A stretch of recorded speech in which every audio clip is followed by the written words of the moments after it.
திரு G K. Nagaraj, Modi அவர்களுடைய வருகை என்பது அடிக்கடி வந்தது எதற்காக என்பது இப்பொழுதுதான் தெரிகிறது. குறுகிய காலத்தில் இப்படி தேர்தலை அறிவித்திருக்கிறார்கள் அப்படி என்ற ஒரு சந்தேகத்தை காங்கிரஸ் கட்சியினுடைய மாநில தலைவர் திரு செல்வ பெருந்தகை முன்வைத்திருக்கிறார்.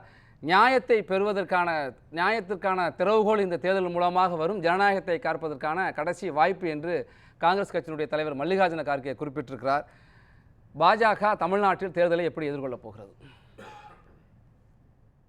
இது எல்லாத்துக்கும் பொருந்தும். நீங்க பாஜகவை பொறுத்த வரைக்கும் தமிழ்நாட்டில் இப்பொழுது காலூன்றி கொண்டு வருகிறது, வளர்ச்சி பெற்று வருகிறது.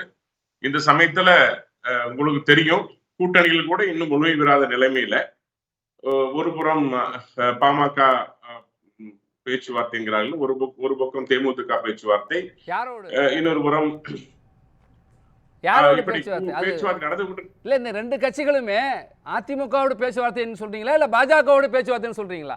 தேமுதிகவும் பாமகவும் இல்ல பொதுவா இன்னைக்கு கூட்டணியில் ஒரு முழுமை பெறாத நிலையில, திமுக கூட்டணி முழுமை பெற்ற நிலையில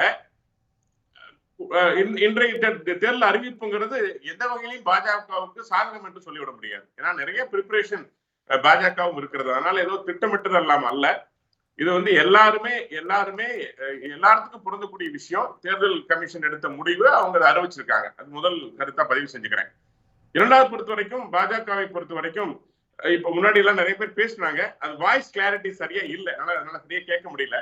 இருந்தாலும் நான் பதிவு செய்வது என்பது, பாஜக பொறுத்தவரை ஒரு உலகிலேயே மிகப்பெரிய கட்சி, மிக நல்ல கொள்கையுடைய கட்சி. அந்த வகையில இந்த முறை பாஜக தமிழகத்தில வலிமையாக மக்களை நோக்கி செல்ல இருக்கிறது.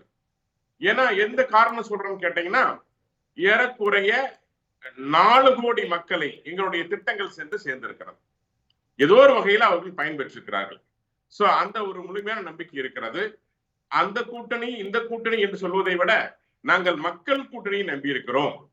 அதனாலதான் தொடர்ச்சி அங்க பாரத பிரதமர் வருகின்றார், மக்களோடு சந்திக்கிறார். இப்ப கோயம்புத்தூர்ல கூட 18ஆம் தேதி அன்னைக்கு ரோடு ஷோ பண்ணிருக்காங்க, மக்களை சந்திக்கிறார்கள். இப்படி தொடர்ச்சியாக கன்னியாகுமரியில பொதுக்கூட்டம், இப்படி தொடர்ச்சியாக நிகழ்ச்சிகள் நடந்து கொண்டிருக்கிறது. ஏன் பாரத பிரதமர் வரார், அந்த பயம் ஏன் அவருக்கு உண்டாகுன்னு கேட்டீங்கன்னா, எங்களுக்கு ஒரு வலிமையான பிரதமர் வேட்பாளர் இருக்கிறார், பிரதமர் இருக்கிறார். நாங்கள் இவளை முன்னிறுத்தி நாங்கள் பிரச்சாரம் செய்து கொண்டிருக்கின்றோம். தமிழக மக்களுக்கு என்ன 10 ஆண்டு காலம் செய்தோம் என்பதை வெளிப்படையாக சொல்லிக் கொண்டிருக்கின்றோம்.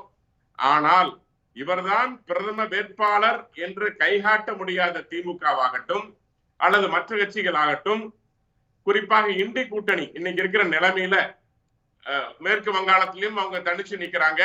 அதிமுகவும் யார் வேட்பாளர் சொல்லல சார், யார் பிரதமர் வேட்பாளர் சொல்லல. அதிமுகவும் யார் பிரதமர் வேட்பாளர் சொல்லல. நாம் தமிழர் கட்சியும் தனித்து நிக்கிறவங்களும் யார் பிரதமர் வேட்பாளர் சொல்லல.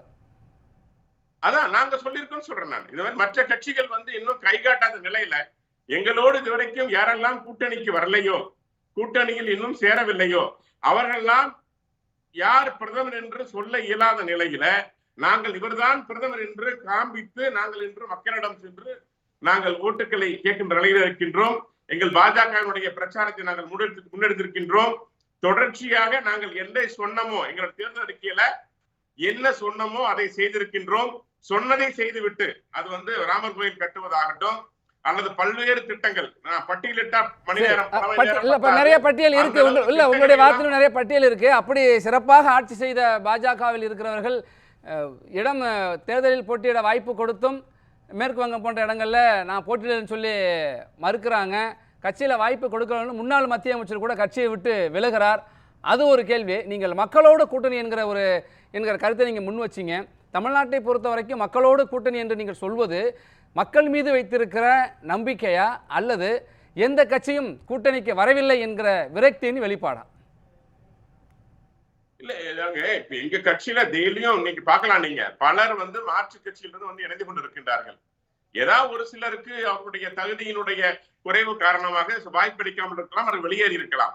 ஆனால் பலர் இன்னைக்கு வட இந்தியாவிலேயே பார்த்திருப்பீங்க, பல்வேறு கட்சியில் இருந்து தொடர்ச்சியா காங்கிரஸில் இருந்து என பல்வேறு கட்சியில் இருந்து வந்து நம் பாஜகவை தேடி இணைந்து கொண்டிருக்கின்றார்கள். இன்னொன்னு, நாங்கள் மக்களோடு கூட்டணி ஏன் சொல்றோம்னா, கூட்டணிகள் முடிவு செய்வதை விட மக்கள் தான் முடிவு செய்கின்றார்கள் எந்த ஆட்சி வேண்டும் என்று. அதனாலதான் நாங்கள் மக்கள்கிட்ட போய் நாங்கள் சொல்கின்றோம், என்ன செய்யறோம், என்ன செஞ்சு முடிச்சிருக்கிறோம். இங்க பாரத பிரதமர் மிக அழகாக சொன்னார், கடந்த 5 ஆண்டு கால ஆட்சி என்பது எங்களுக்கு காங்கிரஸ் எதிர்க்கட்சிகள் விட்டு சென்ற கழிவுகளை அகற்ற சரியாக போய்விட்டது. இந்த 5 ஆண்டு காலத்திலே நாங்கள் அடித்தளம் இட்டுக் கொண்டிருக்கின்றோம், அடுத்த 5 ஆண்டுகளிலே அதற்கான கட்டணங்களை எழுப்பி விடுவோம். அதனால ஒரு முழுமையான பாரதத்தை, உறுதியான பாரதத்தை, வறுமைகளற்ற ஏழைகளற்ற ஒரு பாரதத்தை உருவாக்குவதற்கான முயற்சி எடுத்துக் கொண்டிருக்கின்றோம். ஒரு அடித்தளம் அமைப்பதற்கும் ஏற்கனவே உள்ள தவறுகளை சரி செய்வதற்கும் 10 ஆண்டு காலம் ஆயிருக்கதா சொல்றீங்க. இனிமேதான் நீங்க கட்டி எழுப்ப போறீங்க. இல்ல, ஒரு முறை கேளுங்க, நீ வாய்ஸ் கிளியரா இல்ல. ஏற்கனவே ஆட்சி, உங்களுடைய கருத்தின்படி ஏற்கனவே செய்த ஆட்சியினுடைய தவறுகளை களைவதற்கும் அடித்தளத்தை அமைப்பதற்கும் 10 ஆண்டு காலம் ஆயிருக்கு. இனிமேதான் நீங்க கட்டி எழுப்ப போறேன்னு சொல்றீங்க இந்த தேர்தலுக்கு பிறகுதான். இல்ல, அப்படி இல்லைங்க. அதாவது இப்ப நீங்க இதுவரைக்கும் எவ்வளவு பண்ணிருக்கீங்கன்னு உங்களுக்கு தெரியும். நீங்க காஷ்மீர் இன்னைக்கு இந்தியாவோட இணைச்சிருக்கிறோம். அதே மாதிரி பல்வேறு நீங்க கூட தான் சார் இருந்துச்சு. அது இல்லைங்க, அதாங்க 370 நீக்கத்தை மட்டும் சொல்றீங்க. அது இல்ல, இனிமேல் தான் அடுத்த கட்டத்துக்கு வளர்ச்சியை நோக்கி போறோம். இப்ப 11 இடத்துல இருந்து 5ஆம் இடத்துக்கு நம்முடைய பொருளாதார வளர்ச்சியை நாம இன்னைக்கு உலக அளவுல காமிச்சிருக்கிறோம். அடுத்து 3ஆம் இடத்துக்கு வர இருக்கின்றோம். அதுக்கு அடுத்ததாக உலகினுடைய சக்தி வாய்ந்த ஒரு சக்தியாக நாம் மாறி இருக்கிறோம். பேசலாம், நம்ம அடுத்த சுற்றுல விரிவா பேசலாம்.